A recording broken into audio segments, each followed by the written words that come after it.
ഇന്നത്തെ ചിന്തയ്ക്കായിട്ട് എടുത്തിരിക്കുന്ന വിഷയം വെളിപ്പാട് പുസ്തകം പഠിപ്പിക്കുന്നവരുടെ ചില വെളിവുകേടുകൾ. കുറച്ച് കാര്യങ്ങൾ ഇതിൽ പറയുന്നുണ്ട്. മുൻപുണ്ടാക്കിയ പല വീഡിയോകളിലും പലതരത്തിലുള്ള വിഡ്ഢിത്തങ്ങളും ഇവർ പറയുന്നതായിട്ട് പറഞ്ഞിട്ടുണ്ട്.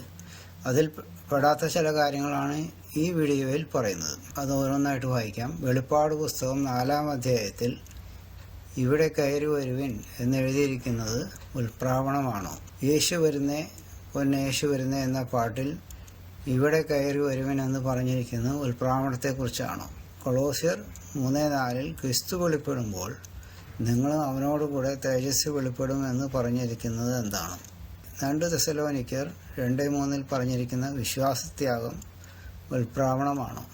ഇത്രയും കാര്യങ്ങളെക്കുറിച്ചാണ് ഇപ്പോൾ ഇവിടെ വിശദീകരിക്കാൻ പോകുന്നത്. അതിനുവേണ്ടി ഉണ്ടാക്കിയിരിക്കുന്നതായിട്ടുള്ള ഒരു വിവരണമാണ് താഴെ കൊടുത്തിരിക്കുന്നത്. മേൽപ്പറഞ്ഞ വചനം വെളിപ്പാട് 4:1 ഉൽപ്രാവണത്തെക്കുറിച്ചാണ് പറയുന്നത് എന്നാണ് വെളിപ്പാട് പുസ്തകം പഠിപ്പിക്കുന്ന അധ്യാപകർ വ്യാഖ്യാനിക്കുന്നത്.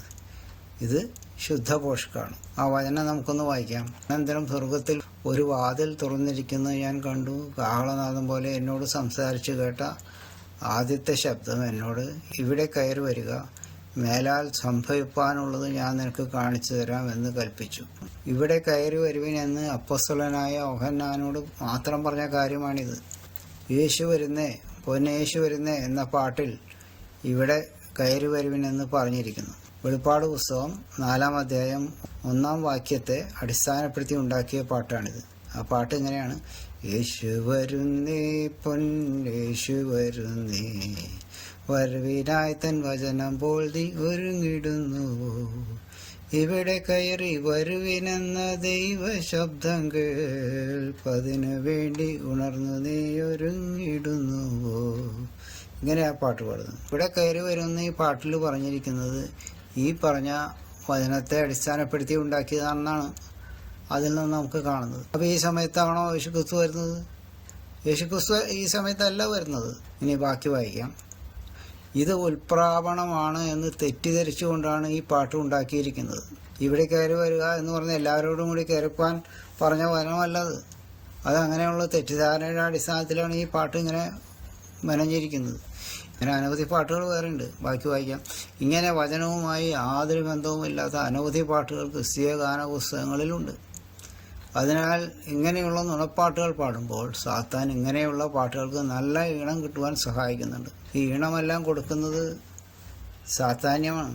കാരണം പാട്ടുപാടിയിരുന്ന ഒരു ഏഞ്ചലായിരുന്നു സാത്താന് ദൈവം അങ്ങനെയുള്ളൊരു കഴിവ് കൊടുത്തിട്ടുണ്ട്. ആ കഴിവ് എടുത്തു മാറ്റിയിട്ടൊന്നുമില്ല. ആ കഴിവ് പിശാചിനെ ആരാധിക്കുന്നവർക്ക് അത് പിശാച് കൊടുക്കും. പിശാച് ഈ ലോകത്തിൻ്റെ ദൈവമല്ലേ. ദൈവത്തിൽ നിന്ന് പിശാചിന് കിട്ടിയിരിക്കുന്ന ഒരു കഴിവ് തന്നെയാണത്. അതുകൊണ്ടാണ് പിശാചിനെ സേവിക്കുന്നവർക്ക് ഇങ്ങനെയുള്ള പാട്ടുകൾക്കൊക്കെ നല്ല ട്യൂണും താളമൊക്കെ കിട്ടുന്നത്. സാത്താൻ നുണയുടെ അപ്പനാണ് എന്നാണ് ബൈബിൾ പറയുന്നത്. അപ്പോൾ ഈ നുണപ്പാട്ടുകൾ പാടുമ്പോൾ സാത്താൻ അതൊരു വലിയ സന്തോഷമല്ലേ. അതുകൊണ്ട് സാത്താൻ സഹായിക്കും. ദൈവത്തിനെതിരായിട്ട് വരുന്ന എല്ലാ നുണകളും പിശാചിന് വലിയ ഇഷ്ടമാണ്. സാത്താൻ സംഗീത വിഭാഗം കൈകാര്യം ചെയ്യുന്നവനായിരുന്നു എന്ന് എസെക്കിയേൽ പ്രവാചകന്റെ പുസ്തകത്തിൽ നിന്നും നമുക്ക് മനസ്സിലാക്കിയെടുക്കാം. എസെക്കിയേൽ 28:13. അതിനോടൊപ്പം യോഹന്നാൻ്റെതും വായിക്കാം. യോഹന്നാൻ 8:44. നിങ്ങൾ പിശാച് എന്ന പിതാവിൻ്റെ മക്കൾ, നിങ്ങളുടെ പിതാവിൻ്റെ മോഹങ്ങളെ ചെയ്യുവാനും ഇച്ഛിക്കുന്നു. അവൻ ആദ്യം മുതൽ കൊലപാതകനായിരുന്നു. അവന് സത്യം ഇല്ലായക കൊണ്ട് സത്യത്തിൽ നിലനിൽക്കുന്നതുമില്ല. അവൻ ഭോഷ്ക് പറയുമ്പോൾ സ്വന്തത്തിൽ നിന്ന് എടുത്തു പറയുന്നു. അവൻ ഭോഷ്ക് പറയുന്നവനും അതിൻ്റെ അപ്പനുമാകുന്നു. ഭോഷ്ക് എന്ന് പറയുന്നത് നുണയാണ്. നുണയുടെ ആശാനാണ് പിശാച് എന്നാണ് യേശുക്രിസ്തു പറയുന്നത്. അവന് എസെക്കിയേലിൽ പറയണമെന്ന് നോക്കാം. എസെക്കിയേൽ 28:13. നീ ദൈവത്തിൻ്റെ തോട്ടമായ ഏദനിലായിരുന്നു. താമ്രമണി, പീതരത്നം, വജ്രം, പുഷ്പരാഗം, ഗോമേതകം, സൂര്യകാന്ത, നീലക്കല്ല്, മാണിക്യം, മരതം മുതലായ സകലരത്നങ്ങളും നിന്നെ മൂടിയിരുന്നു. നിന്നെ തീർത്ത നാളിൽ നിന്നിൽ ഉള്ള തടങ്ങളുടെയും കൂടുകളുടെയും പണി പൊന്നുകൊണ്ടുള്ളതായിരുന്നു. ഇവിടെ ഈ തടങ്ങളും കൂടുകളും എന്നൊക്കെ എഴുതിയിരിക്കുന്നത് ഈ തർജ്ജമയിൽ വന്നൊരു പെശകാണ്. തടങ്ങളും കൂടുകളും എന്നല്ല ഇംഗ്ലീഷിൽ പറഞ്ഞിരിക്കും. ഇംഗ്ലീഷിൽ എഴുതിയിരിക്കുന്നത് നമുക്ക് നോക്കാം. The workmanship of thy tabrets and of thy pipes was prepared in thee in the day that thou was created. Tabrets എന്ന് പറയുന്നത് താളം ഉണ്ടാക്കുന്ന ഡ്രംസിനെ കുറിച്ചാണ് പറയുന്നത്. പിന്നെ പൈപ്സ് എന്ന് പറയുന്നത് ട്രംപറ്റ്സ്, അതുപോലെ നാഗസ്വരം, ഓടക്കുഴൽ, അതെല്ലാം പൈപ്പുകളാണ്. അപ്പോൾ മലയാളത്തിൽ എഴുതി വച്ചിരിക്കുന്നത് അത്ര കറക്റ്റ് തർജ്ജമയല്ല. സാത്താൻ സംഗീത വിഭാഗം കൈകാര്യം ചെയ്യുന്നവനായിരുന്നു എന്ന് എസെക്കിയേൽ പ്രവാചകൻ്റെ പുസ്തകത്തിൽ നിന്ന് നമുക്ക് മനസ്സിലാക്കിയെടുക്കാം. എസെക്കിയേൽ 28:13 അത് നമ്മൾ വായിച്ചു. അവൻ്റെ ശരീരത്തിൽ സംഗീതത്തിനായുള്ള ഡ്രംസും പൈപ്പുകളും ഘടിപ്പിച്ചിരുന്നതായി എഴുതിയിരിക്കുന്നു. KJV ഇംഗ്ലീഷിലാണ് കൃത്യമായ വിവരണങ്ങളുള്ളത്. അത് നമ്മൾ കണ്ടതാണ്. യേശുക്രിസ്തുവിന് ഒരു വരവ് മാത്രമേ ഉള്ളൂ എന്ന് വിശുദ്ധ മത്തായിയുടെ സുവിശേഷം 24-ാം അധ്യായം 3-ാം വാക്യത്തിൽ യേശുക്രിസ്തുവിനോട് ശിഷ്യന്മാർ ചോദിക്കുന്ന ചോദ്യത്തിൽ നിന്നും മനസ്സിലാക്കാം. ഇവിടെ വരവിനെ കുറിച്ചാണ് ചോദിക്കുന്നത്, വരവുകളെ കുറിച്ചല്ല. യേശുക്രിസ്തുവിൻ്റെ രഹസ്യവരവിന് വചനമില്ല. എന്നാൽ യേശുക്രിസ്തുവിന് രഹസ്യവരവുണ്ട് എന്ന് ലജ്ജയില്ലാതെ പറഞ്ഞുകൊണ്ടിരിക്കുന്ന സുവിശേഷകന്മാർ നമ്മുടെ ഇടയിൽ അനവധിയുണ്ട്. യേശുക്രിസ്തുവിന് ഒരു വരവ് മാത്രമേ ഉള്ളൂ എന്നുള്ള ഈ വചനം അവർക്ക് അറിഞ്ഞുകൂടാ. മത്തായി 24:3 പറഞ്ഞു. അതൊന്ന് വായിക്കാം. അവൻ ഒരു മലയിൽ ഇരിക്കുമ്പോൾ ശിഷ്യന്മാർ തനിച്ച് അവൻ്റെ അടുക്കൽ വന്നു. അതെപ്പോൾ സംഭവിക്കും എന്നും നിന്റെ വരവിനും ലോകാവസാനത്തിനും അടയാളം എന്ത് എന്നും പറഞ്ഞു തരണമെന്ന് ചോദിച്ചു. ഇപ്പം ഇവിടെ നിന്റെ വരവിനും എന്ന് പറയണം, വരവുകൾക്കെന്ന് അവിടെ പറഞ്ഞിട്ടില്ല. സിംഗുലറാണത്. രഹസ്യമായിട്ടൊരു വരവ് അതിന് മുമ്പുണ്ട് എന്നങ്ങോട്ട് സ്വന്തം കൃത്യമായിട്ട് അവതരിപ്പിക്കുക, നുണ പറയുകയാണ് ചെയ്യുന്നത്. ശിക്ഷയ്ക്ക് യോഗ്യമായിട്ടുള്ള കാര്യങ്ങളാണ് അവർ പറഞ്ഞുകൊണ്ടിരിക്കുന്നത്. ഇവരുടെ വിചാരം ഇവർ തന്നെത്താൻ കണ്ടുപിടിച്ച ഒരു സൂത്രമാണ് എന്നാണ്. ഇത് യൂറോപ്യൻസ് പണ്ടുണ്ടാക്കിയ ഒരു സൂത്രമാണ്. എല്ലാവൻ്റെ കണ്ടുപിടുത്തമാണ് നുണയായാലും. പിന്നെ എന്തിനാ ഇവർ അതിൻ്റെ ക്രെഡിറ്റ് എടുക്കാൻ നോക്കുന്നത്? പിന്നെ അടുത്തത് വെളിപ്പാട് 4:1 പറയുന്ന വചനം, ഉൽപ്രാവണമാക്കാൻ നുണ പറയുന്ന അധ്യാപകന്മാർ വ്യഗ്രത കാണിക്കുന്നത് എന്തിനാണെന്ന് വെച്ചാൽ, വെളിപ്പാട് 6-ാം അധ്യായം 1-2 വാക്യങ്ങൾ കാണുന്ന വെളുത്ത കുതിര അന്തിക്രിസ്തുവാണെന്ന് ഇവർ തെറ്റിദ്ധരിച്ചിരിക്കുന്നത് കൊണ്ടാണ്. ഇവരുടെ തെറ്റായ രഹസ്യ ഉൽപ്രാവണ തിയറി അനുസരിച്ച് അന്തിക്രിസ്തുവിൻ്റെ വരവിന് മുമ്പ് ഉൽപ്രാവണം നടക്കേണ്ടതിനാൽ 6-ാം അധ്യായത്തിൻ്റെ മുൻപ് വരുന്ന 4-ാം അധ്യായത്തിൽ ഉൽപ്രാവണം തിരികെ കയറ്റിയിരിക്കുകയാണ്. ഇവർ പറയുന്നത് വെളിപ്പാട് 6:1-2 വാക്യങ്ങൾ പറയുന്നത് വെളുത്ത കുതിര അന്തിക്രിസ്തു ആണെന്നാണ്. അപ്പോൾ അന്തിക്രിസ്തു വരുന്നതിന് മുമ്പ് ഉൽപ്രാവണം നടക്കുമെന്നാണല്ലോ അവർ പറഞ്ഞുകൊണ്ടിരിക്കുന്നത്. അത് തെറ്റാണ്, അത് നമുക്കറിയാം. അപ്പോൾ അതുകൊണ്ട് ഇവർ ആ നുണ കറക്റ്റാക്കാൻ കണ്ടുപിടിച്ചിരിക്കുന്നത് വെച്ചിട്ടുണ്ടെങ്കിൽ വെളിപ്പാട് 4-ാം അധ്യായത്തിൽ 1 ഇവിടെ കയറി വരുവൻ എന്ന് പറയുന്നത് ഉൽപ്രാവണമാണെന്ന് ഞങ്ങൾ ദുർവ്യാഖ്യാനം ചെയ്യുകയാണ്. ഇത്ര വലിയ വെളിവേടാണ്. ഇതുകൊണ്ടാണ് ഞാൻ വെളിവേട് തന്നെയാണെന്ന് ഇങ്ങനെ ഹെഡിങ് എഴുതിയിരിക്കുന്നത്. ഫേസ്ബുക്കിലുള്ള വെളിപ്പാട് പുസ്തക വിശദീകരണത്തിൽ നിന്നും ഫയൽ നമ്പർ C3, C എന്ന് പറയുന്നത് മലയാളവും 3 എന്ന് പറയുന്നത് ഇംഗ്ലീഷുമാണ് ഫയൽ. പിന്നെ യൂട്യൂബ് വീഡിയോ 5ഉം 5.1 ഇത് കണ്ടു കഴിഞ്ഞാൽ നിങ്ങൾക്ക് മനസ്സിലാവും. വെളിപ്പാട് പുസ്തകം 6:1-2 എഴുതിയിരിക്കുന്നത് എന്താണെന്ന് വായിക്കാം. കുഞ്ഞാട് കുതിരകളിൽ ഒന്ന് പൊട്ടിച്ചപ്പോൾ നീ വരിക എന്ന് 4 ജീവികളിൽ ഒന്ന് ഇടിമുഴക്കം പോലെ പറയുന്നത് ഞാൻ കേട്ടു. അപ്പോൾ ഞാൻ ഒരു വെള്ളക്കുതിരയെ കണ്ടു. അതിന്മേൽ ഇരിക്കുന്നവൻ്റെ കയ്യിൽ ഒരു വില്ലുണ്ട്. അവന് ഒരു കിരീടവും ലഭിച്ചു. അവൻ ജയിക്കുന്നവനായും ജയിപ്പാനായും പുറപ്പെട്ടു. ഇത് അന്തിക്രിസ്തു ആണെന്നാണ് ഈ വിദ്യാപന്മാർ ഇങ്ങനെ പറഞ്ഞുകൊണ്ടിരിക്കുന്നത്. ഇത് അന്തിക്രിസ്തു അല്ല. ഞാൻ ഇട്ടിരിക്കുന്ന ഫേസ്ബുക്കിൻ്റെ ഫയലിലും അതുപോലെ തന്നെ വീഡിയോകളിലും നോക്കിക്കഴിഞ്ഞാൽ നിങ്ങൾക്ക് മനസ്സിലാവും. അതിപ്പോൾ ഇവിടെ രണ്ടാമത് റിപ്പീറ്റ് ചെയ്യേണ്ട ആവശ്യമില്ല. എന്നാൽ 2 പുനരുത്ഥാനങ്ങളുണ്ട്, 2 ന്യായവിധികളുമുണ്ട് എന്ന് വെളിപ്പാട് പുസ്തകം 20-ാം അധ്യായത്തിൽ നിന്നും മനസ്സിലാക്കാം. വെളിപ്പാട് 20, 5, 11, 12 അതൊന്ന് വായിച്ചു നോക്കാം. മരിച്ചവരിൽ ശേഷമുള്ളവർ 1000 ആണ്ട് കഴിയോളം ജീവിച്ചില്ല. ഇത് 1-ാമത്തെ പുനരുത്ഥാനം. 1-ാമത്തെ പുനരുത്ഥാനം എന്ന് പറയുന്നത് 5-ാം വാക്യത്തിലാണ് പറഞ്ഞത്. പിന്നെ അടുത്ത് പറയുന്നത് 11-ാം വാക്യം, ഞാൻ വലിയൊരു വെള്ളസിംഹാസനം അതിന്മേൽ ഒരുത്തൻ ഇരിക്കുന്നതും കണ്ടു. അവൻ്റെ സന്നിധിയിൽ നിന്ന് ഭൂമിയും ആകാശവും ഓടിപ്പോയി, അവയെ പിന്നെ കണ്ടില്ല. മരിച്ചവർ ആവാലഭൂതം സിംഹാസനത്തിൻ്റെ മുമ്പിൽ നിൽക്കുന്നതും കണ്ടു. പുസ്തകങ്ങൾ തുറന്നു. ജീവൻ്റെ പുസ്തകം എന്ന മറ്റൊരു പുസ്തകം തുറന്നു. പുസ്തകങ്ങളിൽ എഴുതിയിരിക്കുന്നതിന് ഒത്തവണ്ണം മരിച്ചവർക്ക് അവരുടെ പ്രവൃത്തികൾക്കടുത്ത ന്യായവിധി ഉണ്ടായി. അപ്പോൾ ഇത് 2-ാമത്തെ പുനരുത്ഥാനത്തിലാണ് ഈ ആവാലബുദ്ധം നിൽക്കുന്നത് കണ്ടു എന്ന് പറയുന്നത്. നേരത്തെ നമ്മൾ പറഞ്ഞ 1-ാമത്തെ പുനരുത്ഥാനം. 1000 ആണ്ട് കഴിയുന്നവരെ ബാക്കിയുള്ളവർ ജീവിച്ചില്ല എന്നൊരു വചനം പറയുന്നുണ്ട്. അതുകൊണ്ട് ഇത് 2-ാമത്തെ പുനരുത്ഥാനമാണ്. അപ്പോൾ 2 പുനരുത്ഥാനം ഉണ്ടെന്നർത്ഥം. അതുപോലെ തന്നെ 2 ന്യായവിധിയുണ്ട്. ഈ 1-ാമത്തെ പുനരുത്ഥാനം കഴിഞ്ഞിട്ട് അപ്പോൾ തന്നെ അവർക്കൊരു പ്രതിഫല വിഭജനം ഉണ്ടാകുന്നുണ്ട്. അത് ന്യായവിധി എന്ന് തന്നെയാണ് പറയുന്നത്. അത് കഴിഞ്ഞിട്ട് 1000 വർഷവും അല്പകാലം കഴിയുമ്പോഴാണ് 2-ാമത്തെ പുനരുത്ഥാനം ന്യായവിധിയും ഉണ്ടാകുന്നത്. അതിനെപ്പറ്റിയാണ് ഇവിടെ പറഞ്ഞിരിക്കുന്നത്. പിന്നെ ആദ്യത്തെ പുനരുത്ഥാനമായാലും 2-ാമത്തെ പുനരുത്ഥാനമായാലും ദൈവമക്കളെ സംബന്ധിച്ചിടത്തോളം അത് തേജസ്കരിക്കപ്പെട്ടുകൊണ്ടുള്ള പുനരുത്ഥാനങ്ങൾ തന്നെയാണ്. കൊളോസ്യർ 3:4 അത് വായിക്കാം. നമ്മുടെ ജീവനായ ക്രിസ്തു വെളിപ്പെടുമ്പോൾ നിങ്ങളും അവനോടുകൂടെ തേജസ്സിൽ വെളിപ്പെടും. ഇപ്പോൾ ആദ്യത്തെ പുനരുത്ഥാനമായാലും രണ്ടാമത്തെ പുനരുത്ഥാനമായാലും ദൈവമക്കള് യേശുക്രിസ്തുവിന്റെ അടുത്തേക്ക് ചെല്ലുന്നത് തേജസ്സോടുകൂടെ തന്നെ ആയിരിക്കും എന്നാണ് ഇതിൽ പറയുന്നത്. അപ്പോൾ 2 ഉയർത്തെഴുന്നേൽപ്പുണ്ട്. പക്ഷേ ക്രിസ്തു ഒരു തവണ മാത്രമേ വരുന്നുള്ളൂ. കാരണം 1000-ാം ആണ്ടിന് തൊട്ട് മുമ്പ് വന്നതിന് ശേഷം പിന്നെ ക്രിസ്തു തിരിച്ചു പോകുന്നില്ല. പിന്നെ ആ ഭൂമിയിൽ 1000 കൊല്ലം അല്പകാലവും ഭരിച്ചതിന് ശേഷം ഉടനെ പുതിയ ഭൂമിയിലുള്ള സിയോൻ മലയിലേക്ക് പിതാവും ക്രിസ്തു അവിടെ വരികയാണ്. ഒറ്റ വരവേ ഉള്ളൂ. പക്ഷെ ട്രാൻസ്ഫർ അവിടെ വരുന്നുണ്ട്, അത്രയേ ഉള്ളൂ. പഴയ ഭൂമി നശിച്ചു കഴിഞ്ഞാൽ പുതിയ ഭൂമിയിലേക്ക് മാറണമല്ലോ, ആ മാറ്റമേ ഉള്ളൂ. ആദ്യത്തെ പുനരുദ്ധാനത്തോടു കൂടെ ഉൽപ്രാപണവും ഉണ്ടാവും. ആദ്യത്തെ പുനരുദ്ധാനം കഴിഞ്ഞ് കണ്ണി വയ്ക്കുന്നതിനുള്ളിൽ ഉൽപ്രാപണം നടക്കുമെന്നാണല്ലോ വിശുദ്ധ പൗലോസ്ലീഹ പറഞ്ഞിരിക്കുന്നത്. വെളിപ്പാട് പുസ്തകത്തിൽ അത് പറഞ്ഞിട്ടില്ല എന്ന് വെച്ചാൽ അത് അവിടെ ഇല്ല എന്നർത്ഥമില്ല, അത് ഉണ്ടാവും. ഇത് വളരെ കുറച്ച് പേർക്ക് മാത്രമേ ഉണ്ടാവുകയുള്ളൂ.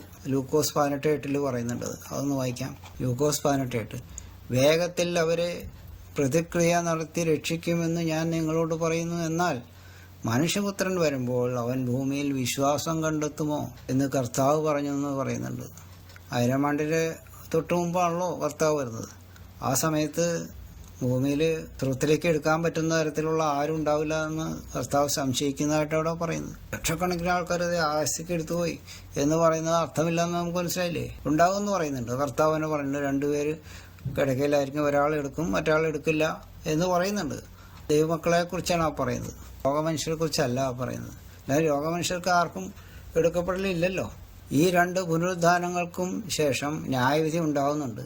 എന്നാൽ 1-ാമത്തെ പുനരുദ്ധാനത്തിലും ഉൽപ്രാപണത്തിലും വരുന്ന ആർക്കും ശിക്ഷാവിധിയില്ല. പക്ഷേ 2-ാമത്തെ പുനരുത്ഥാനത്തിൽ വരുന്ന ഒരു കൂട്ടർക്ക് ശിക്ഷാവിധിയുണ്ട് എന്ന് വെളിപ്പാട് 20-ാം അധ്യായത്തിൽ കാണാം. നേരത്തെ നമ്മൾ വായിച്ച വചനം വെളിപ്പാട് 20:12-13. നമുക്ക് നോക്കാം. മരിച്ചവർ ആബാലവൃദ്ധം സിംഹാസനത്തിന്റെ മുമ്പിൽ നിൽക്കുന്നത് കണ്ടു. പുസ്തകങ്ങൾ തുറന്നു. ജീവന്റെ പുസ്തകം എന്ന മറ്റൊരു പുസ്തകം തുറന്നു. പുസ്തകങ്ങൾ എഴുതിയിരിക്കുന്നതിന് ഒത്തവണ്ണം മരിച്ചവർക്ക് അവരുടെ പ്രവൃത്തികൾക്കടുത്ത ന്യായവിധി ഉണ്ടായി. പ്രവൃത്തികൾക്കനുസരിച്ചുള്ള വിധിയാണ് ഉണ്ടാകുന്നത്. അപ്പോൾ എല്ലാവർക്കും ഒരേ മാതിരത്തിലുള്ള വിധിയല്ല. അന്ന് ഇവിടെ വളരെ വ്യക്തമായിട്ട് പറയുകയാണ്. 2-ാമത്തെ പുനരുദ്ധാനത്തിൽ വരുന്നവർക്കുള്ള ന്യായവിധി എല്ലാവരെയും കൂടി നരകത്തിൽ തള്ളാനുള്ളതല്ല. 2-ാമത്തെ വിധി എന്നത് എല്ലാവരും നരകത്തിൽ തള്ളാനുള്ളതാണെന്ന് നമ്മൾ പറഞ്ഞുകൊണ്ടിരിക്കുന്നത്. കാരണം ഈ പ്രീ ട്രിബുലേഷൻ റാപ്ചർ അങ്ങോട്ട് സാധൂകരിക്കണ്ടേ, അതെങ്ങനെയെങ്കിലും ഒപ്പിച്ചെടുക്കാൻ വേണ്ടിയിട്ടുള്ള വേലത്തരങ്ങളാണ് അതെല്ലാം. ഇതിൽ സ്വർഗത്തിന് യോഗ്യരായവരുമുണ്ട്. ഇതുതന്നെയാണ് മത്തായിയുടെ സുവിശേഷം 25-ാം അധ്യായത്തിൽ ചെമ്മരിയാടും കോലാടുമായി വേർതിരിച്ച് ഒരു വിഭാഗത്തെ അനുഗ്രഹത്തിലേക്ക് മറ്റേ വിഭാഗത്തെ നരകത്തിലേക്ക് അയക്കുന്നതായി എഴുതിയിരിക്കുന്നത്. മത്തായി 25:32-34 വരെ. അതൊന്ന് വായിക്കാം. സകല ജാതികളെയും അവൻ്റെ മുമ്പിൽ കൂട്ടും. അവൻ അവരെ ഇടയൻ ചെമ്മരിയാടുകളെയും കോലാടുകളെയും തമ്മിൽ വേർതിരിക്കുന്നത് പോലെ വേർതിരിച്ച് ചെമ്മരിയാടുകളെ തൻ്റെ വലത്തും കോലാടുകളെ ഇടത്തും നിർത്തും. രാജാവ് തൻ്റെ വലത്തുള്ളവരോട് അരുളി ചെയ്യും, എൻ്റെ പിതാവിനാൽ അനുഗ്രഹിക്കപ്പെട്ടവരെ, അവരെയും ലോകസ്ഥാപനം മുതൽ നിങ്ങൾക്കായി ഒരുക്കിയിരിക്കുന്ന രാജ്യം അവകാശമാക്കിക്കൊള്ളും. ഒരു വിഭാഗത്തിന് മാത്രമേ സ്വർഗമുള്ളൂ എന്നർത്ഥം, മറ്റുള്ളവർ നരകത്തിലേക്ക് തള്ളിക്കളയും. പിന്നെ അടുത്തത് വെളിപ്പാട് 20-ാം അധ്യായത്തിൽ ജീവന്റെ പുസ്തകം എന്നൊരു പുസ്തകം തുറക്കുന്നതിനെ കുറിച്ച് എഴുതിയിരിക്കുന്നു. അത് നമ്മൾ നേരത്തെ വായിച്ചതാണ്. ജീവന്റെ പുസ്തകത്തിൽ പേർ എഴുതിയിട്ടുള്ളവർ വിധിക്കപ്പെടുന്നവരുടെ ഇടയിൽ ഉള്ളത് കൊണ്ട് തന്നെയാണ് ഇങ്ങനെ എഴുതിയിരിക്കുന്നത്. എല്ലാവരെയും കൂടി നരകത്തിൽ തള്ളാനുള്ള വിധിയാണെങ്കിൽ ജീവന്റെ പുസ്തകം തുറക്കേണ്ട കാര്യമില്ലല്ലോ. അതുകൊണ്ട് എല്ലാവരെയും നരകത്തിൽ തള്ളാനുള്ള ഒരു വിധിയല്ല ഇതെന്ന് വ്യക്തമാണ്. 1-ാമത്തെ പുനരുത്ഥാനത്തിൽ ഉള്ളവർ അന്ത്യവിധിക്കായി വരുന്നില്ല. അവർക്കുള്ള വിധി നേരത്തെ കഴിഞ്ഞു പോയത് കൊണ്ട് തന്നെ അവർ നേരെ പുതിയ യെരൂശലേമിലേക്ക് പോവുക ചെയ്യുന്നത്. പിന്നെ അടുത്ത് വായിക്കാം. ചില സുവിശേഷകർ 2 തെസ്സലോനിക്കർ 2:3 പറഞ്ഞിരിക്കുന്ന വിശ്വാസത്യാഗം ഉൽപ്രാപണമാണെന്നാണ് വിശദീകരിക്കുന്നത്. ഇത് കൊഴിഞ്ഞു പോക്കാണെന്ന് ബൈബിളിൽ എഴുതിയിട്ടുണ്ട് എന്നുള്ളതാണ് ഇയാളുടെ കണ്ടുപിടുത്തം. കൊഴിഞ്ഞു പോക്കാണെങ്കിൽ താഴോട്ടല്ലേ കൊഴിഞ്ഞു പോകുന്നത്, മേലോട്ടല്ലല്ലോ. അന്ത്യക്രിസ്തു വെളിപ്പെടുന്നത് വിശ്വാസത്യാഗം സംഭവിച്ചതിന് ശേഷം മാത്രമേ ഉണ്ടാവുകയുള്ളൂ എന്നാണ് 2 തെസ്സലോനിക്കർ 2:3 പറഞ്ഞിരിക്കുന്നത്. അതിനാൽ വിശ്വാസത്യാഗത്തെ ഉൽപ്രാപണമാക്കി വ്യാഖ്യാനിച്ചാൽ മാത്രമേ ഇവരുടെ തെറ്റായ രഹസ്യകരവ് തിയറി ശരിയാവുകയുള്ളൂ. അതിനുവേണ്ടി ഇവർ ചെയ്യുന്ന ഒരു കുതന്ത്രമാണ് ഈ വ്യാഖ്യാനം. വചനം നമുക്കൊന്ന് വായിക്കാം. 2 തെസ്സലോനിക്കർ 2:3. ആരും ഏതു വിധേനയും നിങ്ങളെ ചതിക്കരുത്. ആദ്യമേ വിശ്വാസത്യാഗം സംഭവിക്കുകയും നാശയോഗ്യനും അധർമ്മമൂർത്തിയുമായവൻ വെളിപ്പെടുകയും വേണം. അതിനുശേഷം മാത്രമേ കർത്താവിൻ്റെ വെളിപ്പാടുണ്ടാവുള്ളൂ എന്നാണ് അവിടെ പറയുന്നത്. ഇത് മനസ്സിലാക്കാതെ അന്തിക്രിസ്തുവിൻ്റെ വെളിപ്പാടിന് മുമ്പ് റാപ്ചർ നടക്കും എന്നുള്ളത് സ്ഥാപിച്ചെടുക്കാൻ വേണ്ടിയിട്ട് ഇവരൊക്കെ ചെയ്യുന്ന പരിപാടി എന്താണെന്ന് വെച്ചിട്ടുണ്ടെങ്കിൽ വിശ്വാസത്യാഗത്തെ റാപ്ചറാക്കുക എന്നുള്ള ഏക വഴി മാത്രമേ ഉള്ളൂ. വെളിപ്പാട് 6 ഉള്ള കുതിര വരുന്നതിന് മുമ്പ് 4-ാം അധ്യായത്തിലെ ഇവിടെ കയറി വരുവിൻ എന്ന് പറഞ്ഞത് റാപ്ചറാക്കി തീർത്തല്ലോ. അതേപോലെയുള്ള ഒരു സൂത്രമാണ് ഇവിടെ പ്രയോഗിക്കുന്നത്. എന്തിനാ ഒരു നുണ സ്ഥാപിച്ചെടുക്കാൻ കഷ്ടപ്പെടുന്നത്? അത് ശിക്ഷാവിധിക്ക് കാരണമേ ആകുള്ളൂ. യേശുക്രിസ്തുവിൻ വരവിന് മുമ്പ് ഉൽപ്രാവണം നടക്കുമെന്ന് സ്ഥാപിച്ചെടുക്കാൻ ഇവർ കണ്ടുപിടിച്ചിരിക്കുന്ന ഇത്തരത്തിലുള്ള അസത്യങ്ങൾ ഇവരെ ഈ ലോകത്തെ ശിക്ഷയ്ക്കും നരകശിക്ഷയ്ക്കും യോഗ്യരാക്കുമെന്ന് വെളിപ്പാട് 22, 18, 19 വാക്യങ്ങൾ വായിച്ചു നോക്കിയാൽ മനസ്സിലാക്കാവുന്നതാണ്. വായിച്ചു നോക്കാം. ഈ പുസ്തകത്തിലെ പ്രവചനം കേൾക്കുന്ന ഏവരോട് ഞാൻ സാക്ഷീകരിക്കുന്നത് എന്തെന്നാൽ അതിനോട് ആരെങ്കിലും കൂട്ടിയാൽ ഈ പുസ്തകത്തിൽ എഴുതിയ ബാധകളെ ദൈവം അവന് വരുത്തും.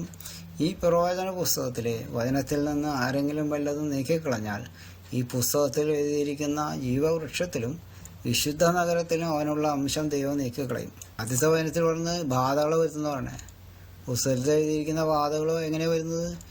ഇവർ വിശ്വസിക്കാണ്ടാവുമ്പോൾ അവർ അന്തിക്രിസ്തുവിൻ്റെ മുദ്ര എടുക്കുകയും ചെയ്യും, സകല ബാധകളും ഭേദിക്കുകയും ചെയ്യും.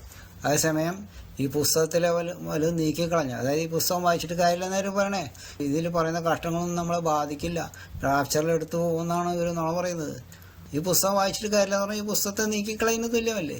വല്ലത് നീക്കിക്കളഞ്ഞാൽ ഈ പുസ്തകത്തിൽ ഇരിക്കുന്ന ജീവവൃക്ഷത്തിലും വിശുദ്ധ നഗരത്തിലും അവന് ആവശ്യം ദൈവം നീക്കിക്കളയുമെന്ന് പറഞ്ഞാൽ നരകത്തിൽ പോകുമെന്നാണ് പറഞ്ഞത്.